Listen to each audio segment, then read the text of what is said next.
Hey, I've got another blog for you, an Audible version. This one is called It's Just a Job. All right, here we go. So I saw someone post on Facebook the other day, people at work are not your friends. It's just a job. Do your job, go home. I also hear people say it's just a job far too often. While I get that we're always told not to bring our work home with us and to make sure that we have healthy work and life balance, I am not sure that this is what that statement really means. For the majority of folks, if you were to ask them about their current employment, they might respond with a somewhat dismissive, it's just a job. I think that this response is somewhat a metaphor for the troubles with work ethic and even life ethic that seem to plague us. As an employer and an employee, when someone says it's just a job, here's what I hear. It's just a job. I don't actually care that much. At least I'm only somewhat responsible during my shift, which I hate showing up for. And then I'm free as a bird after that. I can always dump what I didn't finish on the next person. It's a means to make some money, but that's it. And even knowing that, I don't really appreciate the fact that it's helping me pay my bills and be able to live. I don't really care that I'm lucky to have a job, and lots of other people don't.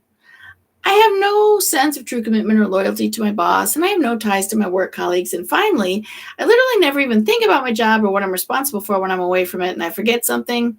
Oh well. Okay, I get it. That's adding a lot of weight to one sentence. But I really think that it's applicable.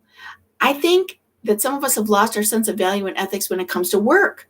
On top of that, inflation aside, we expect to get more pay for doing less because we're somehow entitled. I get that not all jobs have the same level of objectively measured importance, but they are still important for different reasons. Each and every job has an associated goal that requires completion for the rest of the steps to continue. Even a ditch digger has to complete the required depth and width to be able to accommodate whatever object is being buried, and if they don't, the rest of the project can't continue. True, it's possible that no one's life in particular will be significantly affected by it, but it's still important nonetheless. I can't think of any job that's not interconnected to another one in some way or that wouldn't be improved by some real investment on the part of its employees. In my office, this is particularly true. I'm a physician and I also practice aesthetics, right? My job is essentially runs 24 hours a day, 7 days a week. There is never a time when I'm not responsible for the lives of my patients. I get that. I embrace it. And I knew what I was signing up for, so I tend not to complain. To me, it's a sacred honor and privilege to be able to care for people, and I remind myself of this every day, even on the worst days. I am that weirdo in the operating room that takes an additional pause after the surgical pause to reflect on how lucky we are to be able to be here for this patient and for this procedure. I worked hard to get here, and I'm not leaving anytime soon. I know that I'm never really off the hook when it comes to patients. I don't ever really leave the office even when I leave it physically, but it's okay. I love what I do. I'm grateful for what I do. I will always be grateful for what I do. I take care of my employees and patients like family. I would do anything for them. I keep working whether I get paid or not so I can take care of my employees. Do I expect my employees to be on call 24 hours a day, 7 days a week like I do? No. Do I expect them to be there late like I am all the time? No. Do I expect them to have the same crazy level of work ethic that I do? No. Their level of responsibility is not the same, but they are responsible nonetheless. I do expect them to complete their jobs to the fullest.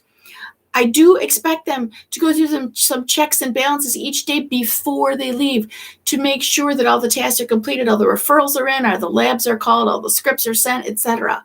I expect them to not directly refuse tasks or passively aggressively avoid them and think I won't notice. I expect them to have a team mentality and realize that we're all incredibly important in providing the best care for our patients.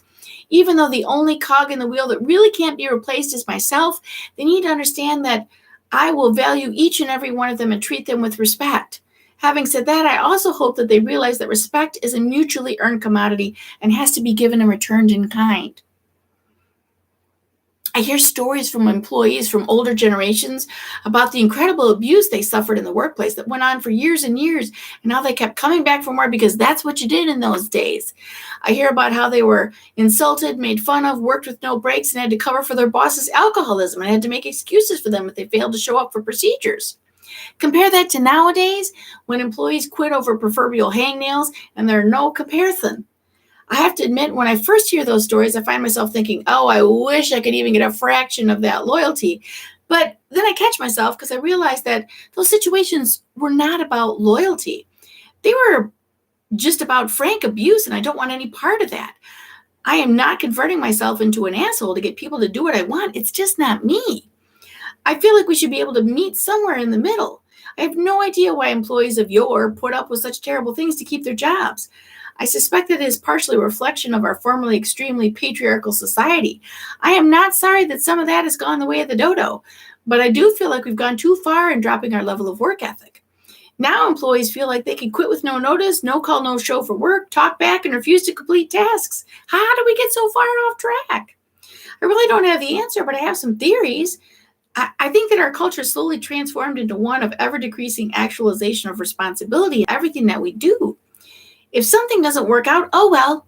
If a child's acting out, it must be his or her parents' fault. If someone does something wrong, incomplete, or incorrect, we can't even attempt to guide them without being misinterpreted as belittling or chastising and get written up. We're dealing with an overall decreased actualization of responsibility without the tools to deal with it, because the potential repercussions of trying to deal with it are sometimes worse than whatever went wrong in the first place. How exhausting is that crap?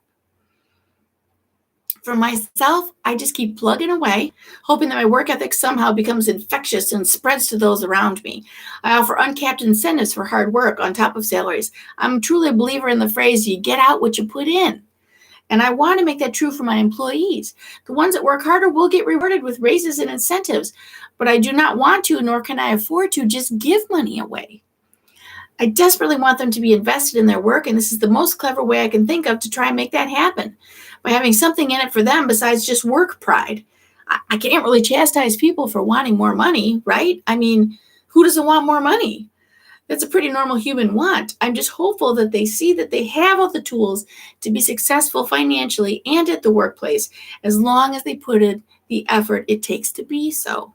It's a potential win-win for everybody, the patients, themselves, and for the longevity of our practice. Well, those are my thoughts. Have a fantastic day.